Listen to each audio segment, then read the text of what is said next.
All right, so Nas's 11th studio album, Nasir, has just dropped as of Friday.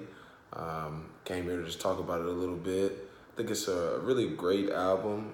It's under the lines of another Kanye produced album, so that's the fourth one from this summer, starting with Pusha T's Daytona, going into Kanye's Ye project, then leading into Kanye and Kid Cudi's Kid See Ghost, and now from the Big Four, finally have Nas NASIR's album.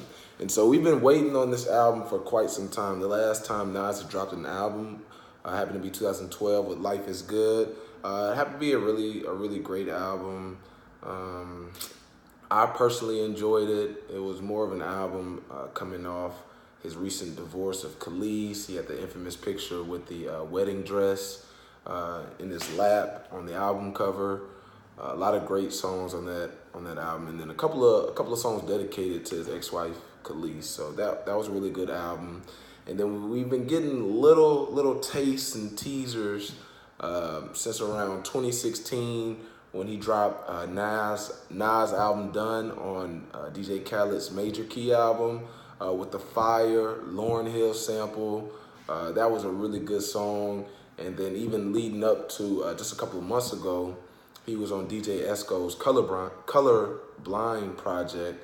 He had a song called Walk Through with Future. That was a really good song. Nas at his best telling a story. But I won't harp too much on that. But I'll jump right into it in terms of this new album, Nasir, starting with Not For Radio.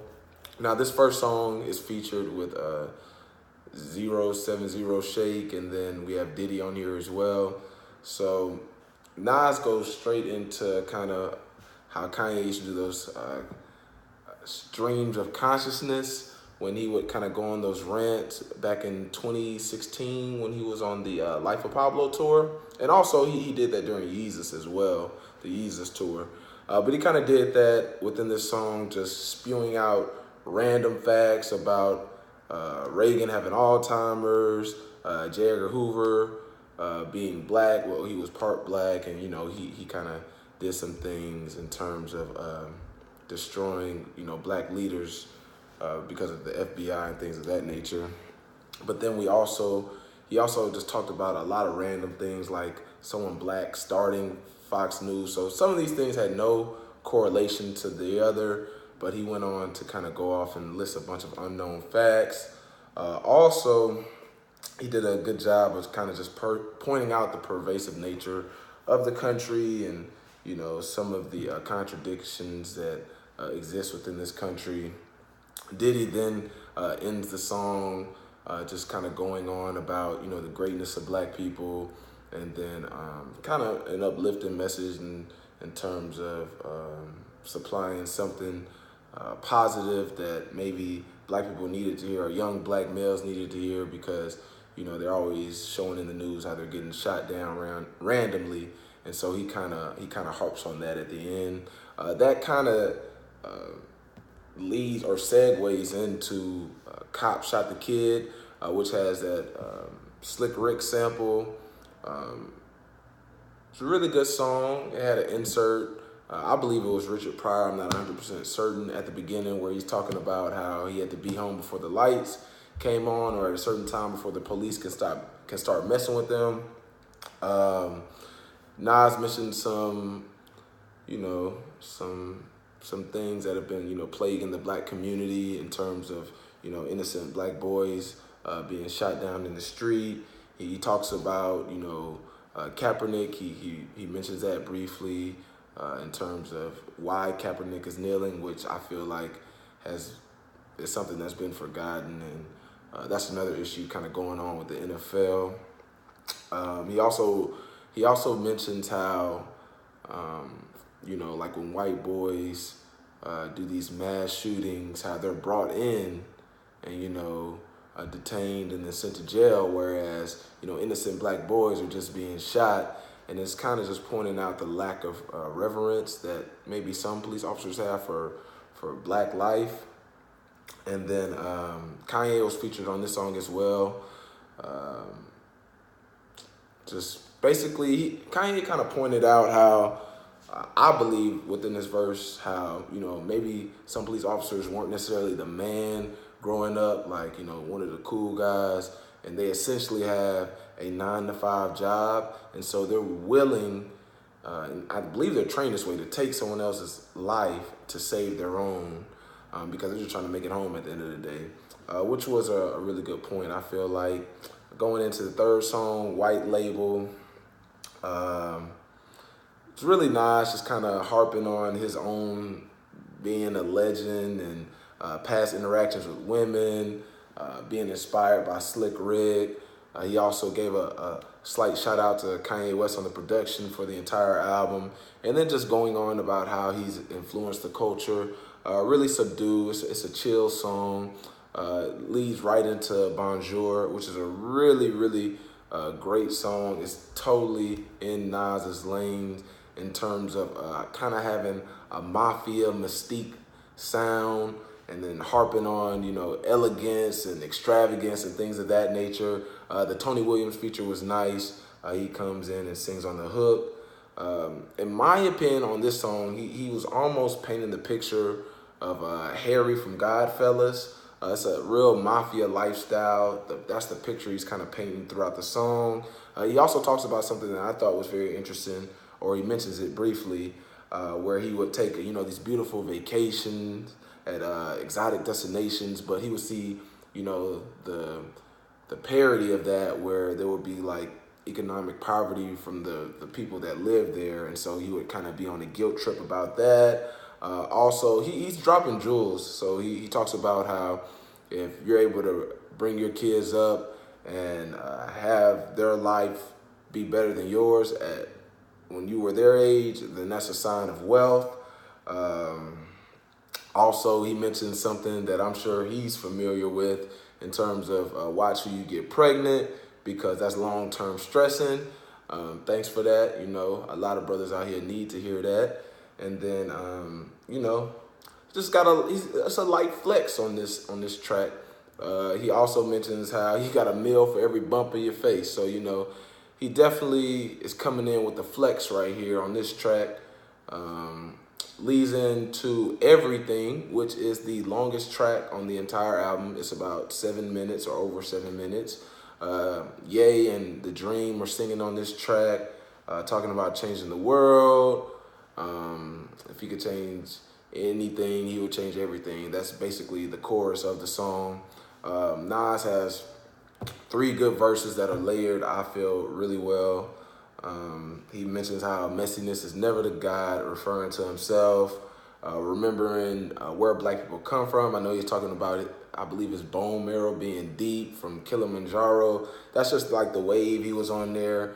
Within this track, I just hear a lot of growth, and I'm sure that's what was intended, with the chorus being, if I could change anything, I would change everything. Nas goes on about how, black people come from richness within, but, they're poisoned by the society that we live in. And, we got death by the chrome barrel, which is, of course, the gun. A lot of black people die off the chrome barrel, of course. He also goes in about, how he spent his money in his youth buying mansions and things of this nature. And now, later in the song, he goes to where he's talking about buying land that his ancestors were slaves on. And so I just feel like from the start of the song where, Nas jumps in to him talking about, how he used to spend his money and blowing it on all these materialistic things, and now, he's within his 40s, I believe, and he's thinking about doing things that, can have greater impact on, his children's life, and then also just the black community in general. But yeah, I hear just a lot of growth within this song.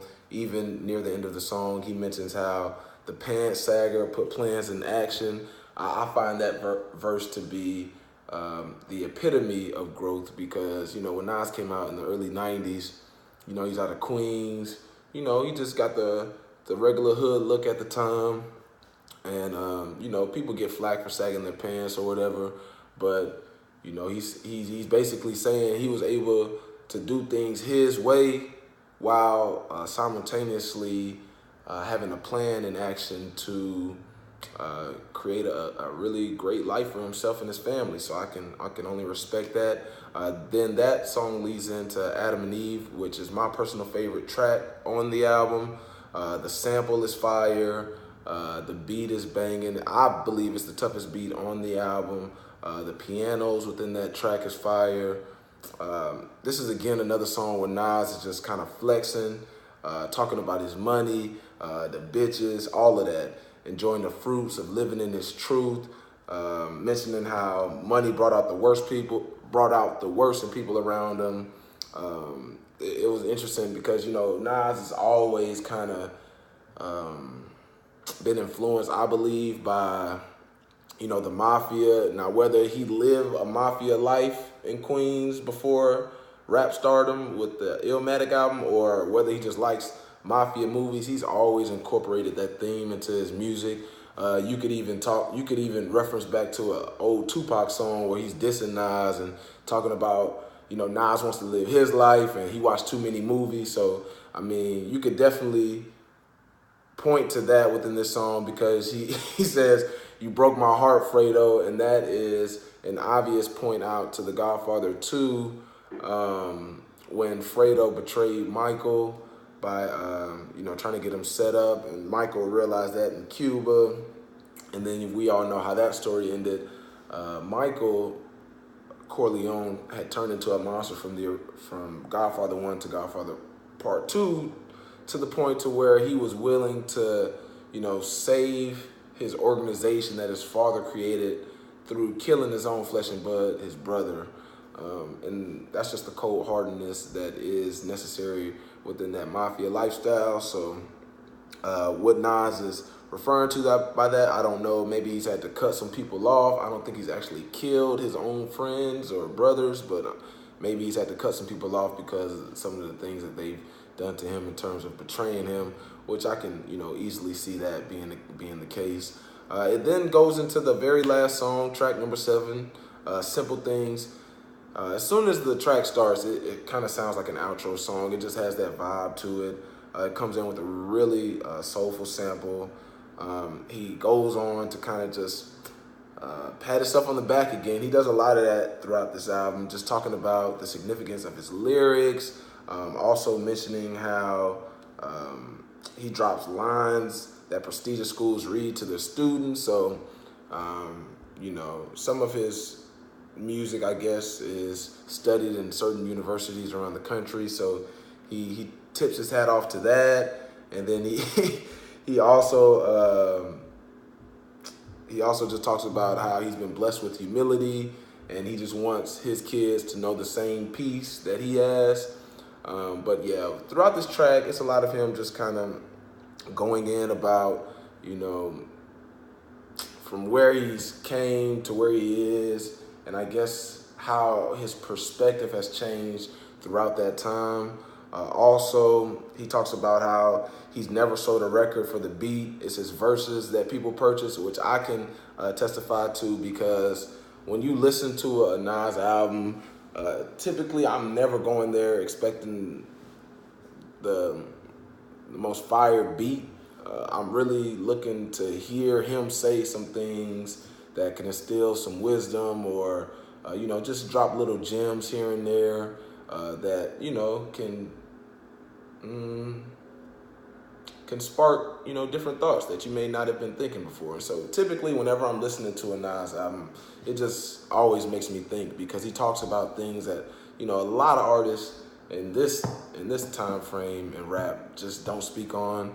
J. Cole tries to go there, but I just, you know, I feel like J. Cole is missing, he's just missing an edge, you know.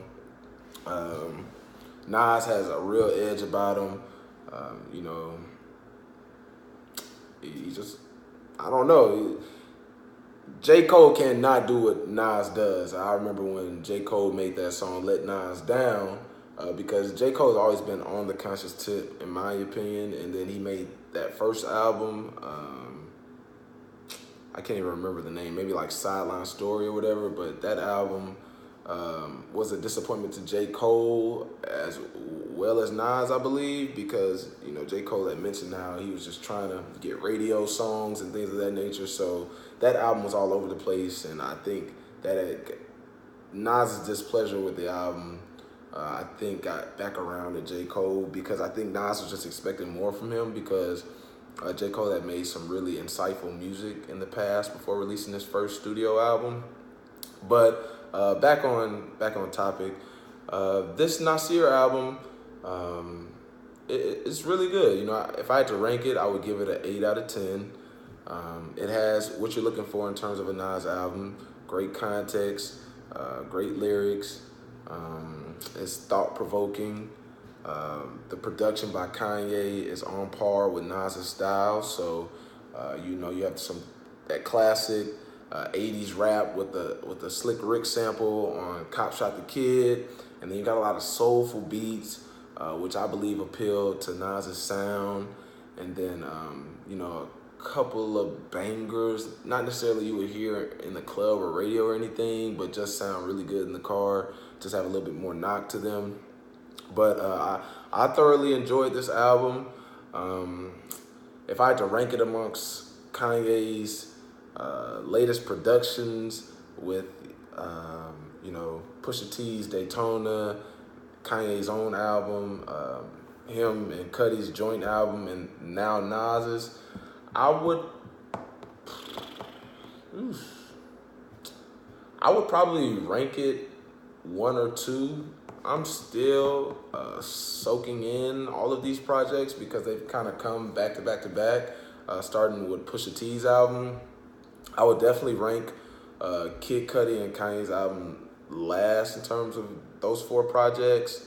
I think I would even, it's sad to say, because I did enjoy the Ye album, but I think that I would have to put it 3rd, just because Daytona, the beats on there were so rugged and harsh. Like, those were the most rugged beats that he put on any of the projects, in my opinion.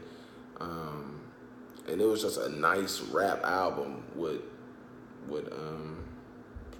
you know, decent lyrics. You know, he's not one of those new rappers where he solely depends upon the beat and the melodies. It was real rap. But I'd probably put this Nas album above Daytona. But yeah, I give it an 8 out of 10. Great album. I definitely think you should check it out.